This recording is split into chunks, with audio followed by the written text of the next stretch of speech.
Hi hello friends, welcome back to tasty சமையல். இன்றைக்கி நம்ம சேனலில் ஒரு சூப்பரான தோசை ரெசிபி தான் பார்க்க போகிறோம். அது என்னன்னு கேட்குறீங்களா? பச்சைப்பயிரை யூஸ் பண்ணி ஒரு தோசை பண்ண போகிறோம். இது பேர் பெசரட்டுன்னு சொல்லுவாங்க ஆந்திராவில் இது ரொம்பவே ஃபேமஸான ரெசிபி.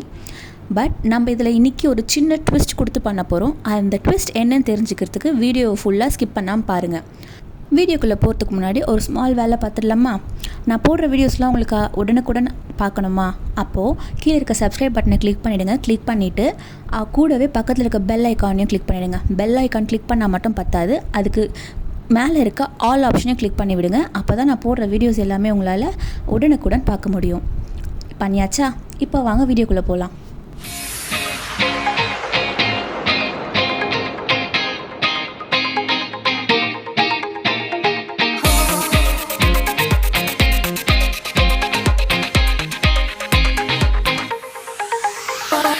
பெசரட்டை பச்சரிசி மற்றும் பச்சைப்பயிரை யூஸ் பண்ணி தான் பண்ணுவாங்க.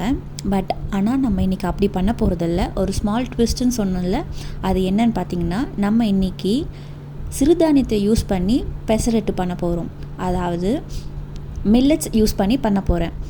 நான் இன்றைக்கி எடுத்துருக்கிறது என்னென்னு பார்த்தீங்கன்னா, திணை எடுத்திருக்கேன். திணை யூஸ் பண்ணி தான் பெசரட்டு போட போகிறேன். திணையை 1 கப் அளவுக்கு எடுத்து கழுவிட்டு ஊற வச்சுருக்கேன். நீங்கள் திணை, சாமை, வரகு இது 3த்தில் எது வேணாலும் யூஸ் பண்ணலாம். சேம் ரேஷியோ யூஸ் பண்ணி ட்ரை பண்ணி பார்க்கலாம். திணை ஒரு 1 hour போல் ஊறினா போதும், ரொம்ப ஊறணுன்னு அவசியம் இல்லை. இப்போ நல்லா ஊறிடுச்சு. அடுத்ததாக பச்சைப்பயிர். நான் இன்றைக்கி முளைக்கட்டின பச்சைப்பயிர் எடுத்திருக்கேன்.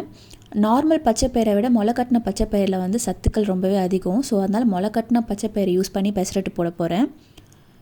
1 கப் பச்சைப்பயிருக்கு 1 கப் திணை அரிசி, இதுதான் ரேஷியோ. இது கூடவே 4 பச்சை மிளகா காரத்துக்காக, 10 பல் பூண்டு, 1 டீஸ்பூன் அளவுக்கு சீரகம் எடுத்திருக்கேன். ஒரு மிக்சர் ஜாரில் நம்ம ஊற வச்சுருக்க திணை அரிசி, முளைக்கட்டின பச்சைப்பயிறு ப்ளஸ் இந்த பூண்டு, பச்சை மிளகா, சீரகம் எல்லாத்தையுமே ஆட் பண்ணிவிட்டு தேவையான அளவுக்கு உப்பு சேர்த்து மாவு மாதிரி அரைச்சி எடுத்துக்கலாம்.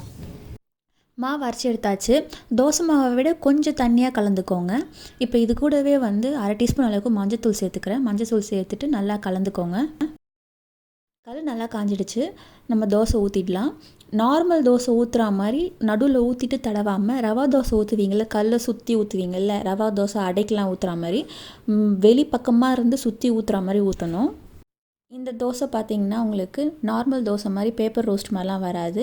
அடை மாதிரி மெத்துன்னு தான் வரும். ஆனால் டேஸ்ட் பார்த்திங்கன்னா செம்ம சூப்பராக இருக்கும். பச்சைப்பயிர் பார்த்திங்கன்னா உடம்புக்கு ரொம்பவே நல்லது. நீங்கள் அடிக்கடிக்கு இதை ஆட் பண்ணிங்கன்னா இந்த முட்டி வலி, ஜாயிண்ட் பெயின்ஸ்லாம் உங்களுக்கு இருக்கவே இருக்காது. இப்போது நீங்கள் விருப்பப்பட்டிங்கன்னா இதுக்கு மேலே நல்லா சாப் பண்ண வெங்காயத்தை தூவிக்கலாம். ஆனியன் பெசரட் மாதிரி. ஆந்திராவில் என்ன பண்ணுவாங்க பார்த்திங்கன்னா, இதுக்குள்ளே உப்புமாவை ஸ்டஃப் பண்ணி உப்புமா பெசரட்டுன்னு சொல்லிட்டு அது ஒரு தனி டிஷ்ஷே இருக்காங்க, தருவாங்க. பட் நான் இன்றைக்கி ப்ளெயினாக தான் பண்ண போகிறேன். ஒரு பக்கம் நல்லா வேகட்டும். வெந்த பிறகு இதை திருப்பி போட்டுக்கலாம். சூப்பரான, அதே சமயம் ரொம்பவே டேஸ்டான திணை அரிசி போட்டு நம்ம செஞ்ச பெசரட்டு தோசை ரெடி ஆகிடுச்சு. இந்த மாதிரி அடை மாதிரி வேண்டாம், எனக்கு மெல்லிசா தோசை மாதிரி வேணும்னு விருப்பப்படுறவங்களுக்கு ஒரு ஸ்மால் டிப் சொல்கிறேன். நம்ம ஆல்ரெடி ப்ரிப்பேர் பண்ணி வச்சுருக்க மாவில் ஒரு 1 இல்லைனா 2 கரண்டி அளவுக்கு தோசை மாவை ஆட் பண்ணி மிக்ஸ் பண்ணிவிட்டு நார்மல் தோசை சுடுற மாதிரி இந்த மாதிரி சுட்டிங்கனாலே உங்களுக்கு நல்லா மெல்லிஸாக வரும் தோசை.